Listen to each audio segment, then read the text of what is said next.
Too many thoughts on my mind, I can't sleep at night, so I just keep writing. I don't need no help, I don't need opinions, so don't waste my time then. I just been living online, my city. What's going on, guys? Welcome to today's video. We on the way to the, well, not the shop. We're on the way to run some errands, very important errands, and then go to the shop. Yeah, that's what we're doing. So I gotta get gas too.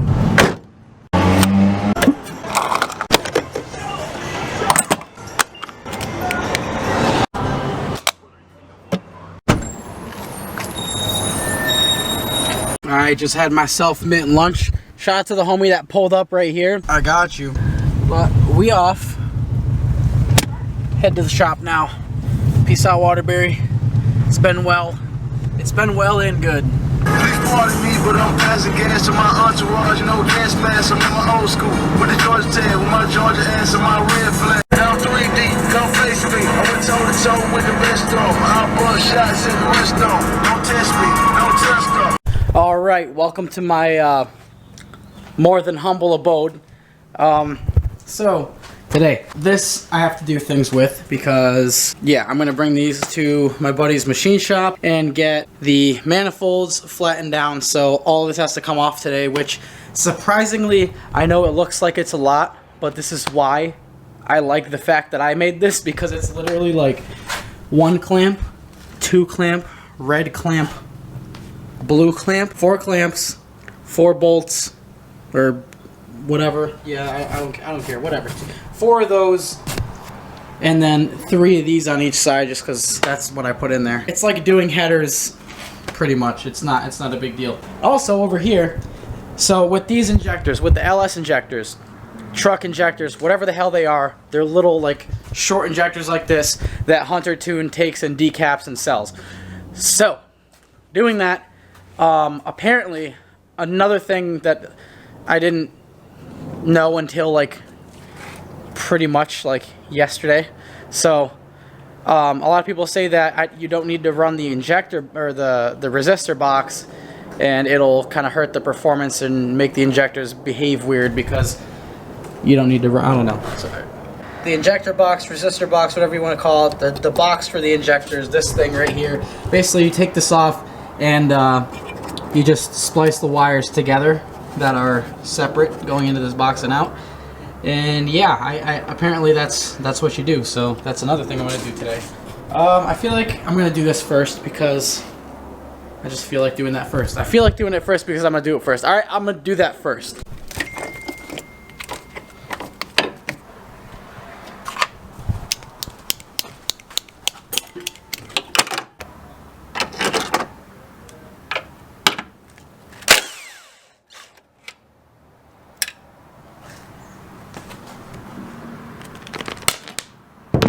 Okay, I took the resistor box off. I cut the wires, you know, not that short in case, you know, I have to put it back on. I don't know. Is this how you do this? Do you just take the clip off and then tie all the wires together? I don't know. Let's put the freaking battery cables on and see if that master wiring worked. All right, I'm a pro electrician. I went to Porter and Chester for 6 months, so.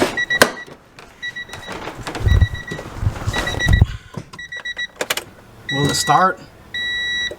My gauges are a little dim.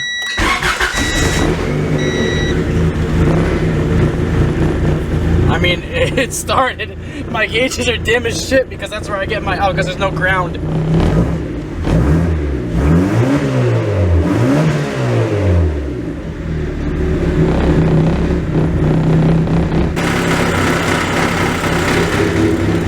Are my gauges bright? Alright, we're mint.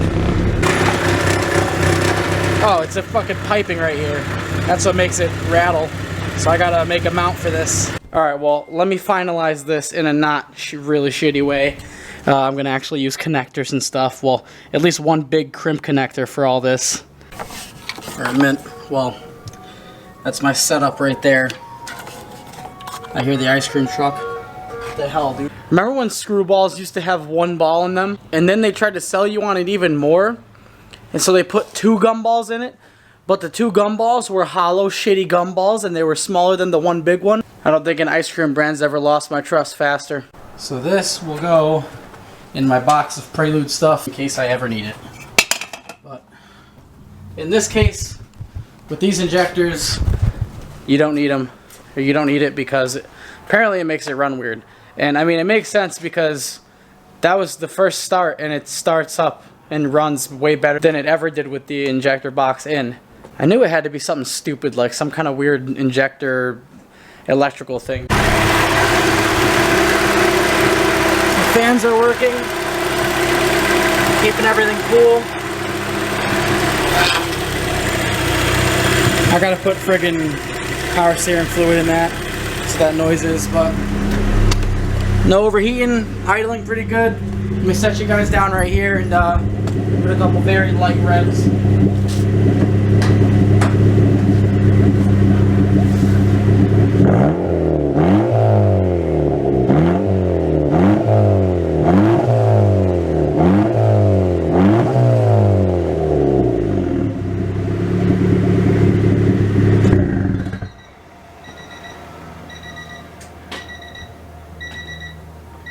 I'm still running kind of rich. My AFRs are around, you know, 9, 10, but I got it running decently smooth. Definitely smooth enough to like drive it down the street and go get gas, because I'm gonna need to fill this thing with 93 before we tune it. Before, it did not idle very good.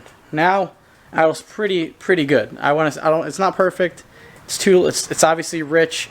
I'm sure there was smoke coming out of the exhaust because I saw the friggin' shit drifting by me, but like I said, she's a little rich. You can see the freaking black shit on the ground, on the bumper, whatever.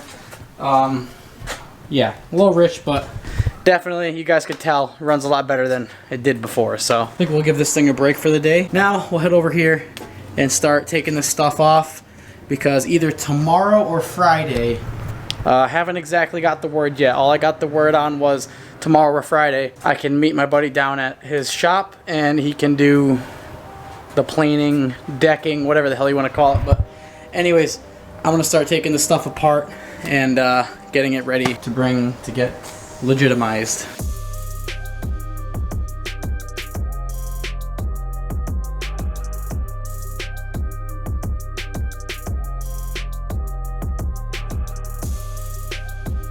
That's it.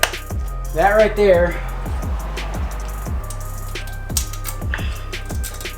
is how you melt your intake air temp sensor to your header. Jesus Christ.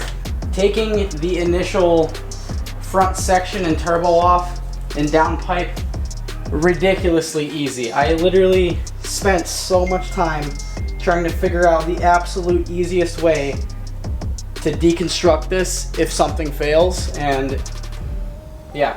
So let me look at the time on the camera. It has been 4 minutes and 38 seconds since I started doing this. I know you guys didn't see that because it's sped up, but 4 minutes and 38 seconds to get a turbo. I bet you Volkswagen kids wish shit was that easy, huh? Fuck that, dude. Even Subarus are fucking a bitch to get the turbos off. I'm gonna go ahead and take the manifolds off. I'm not gonna time lapse that part because it's just gonna be my arm in here for mad long, because it's gonna take really long to get these freaking bolts out, because of basically they're warped as shit, and I like tighten them sequentially to get them to all fit in there. But yeah, I'm gonna do that. I'm gonna take these manifolds off, and I will be back to you guys when I'm done with that and try to show you guys the warpage.